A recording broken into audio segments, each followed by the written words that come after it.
আমার দেখে মনে হচ্ছে না কি একটা যেন হয়ে গেছে, কিচ্ছু হয়নি।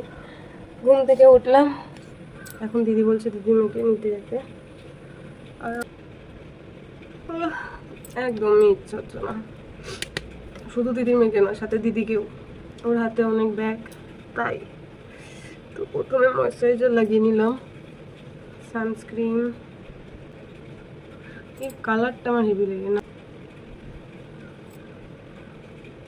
সানস্ক্রিন বেশি ডলার দরকার নেই, একটু লাগিয়ে ছেড়ে দেওয়াটাই বেটার। দেন আঙ্গুল দিয়ে লাগাও, ইউর চয়েস। দেন যেই সানস্ক্রিনটা এমনি ছেড়ে দিয়েছিলাম সেটাকে এইবার ভালোভাবে ম্যাসাজ করে দাও।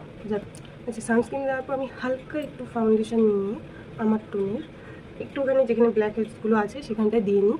এবার তোমরা ভিডিও দেখে অনেক সময় ভাববে যে হ্যাঁ দিদির মেয়েকে স্কুলে নিয়ে আসতে যাচ্ছে ফাউন্ডেশন লাগিয়ে। ভাই আমি যাই, কারণ আমার মনে হয় যেখানে কালো দাগ আছে, যেমন এখানে ফাউন্ডেশন দেওয়াতে এখন বোঝা যাচ্ছে না, তো এখানটায় কালো কালো দাগ ছিল, সেগুলো আমি দেখাতে চাই না কাউকে।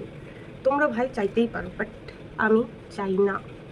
আর অনেকে গায়ের রং এতটাই ফেয়ার যে তাদের ওই কালো স্পটটায় কোনো যায় আসে না, তাদের মুখ এমনিই দেখতে সুন্দর। আমি নিজেকে অত বেশি সুন্দরী মনে করি না, সেই কারণে আমি এটা করে থাকি। যে ফেসে কালো দাগগুলো থাকে সেগুলো আর দেখা যায় না, তো নিজেরও একটা কনফিডেন্স পাওয়া যায়। আর কালো দাগ থাকলে মনে হয় কালো দাগটা কি দেখা যাচ্ছে, সেই কারণে কি তাকাচ্ছে। হ্যাঁ,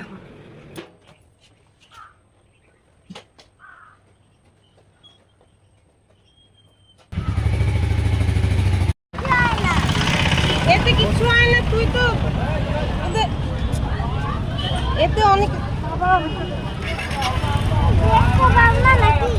না দেখতে পাই না, দাঁত তো ক্লাস।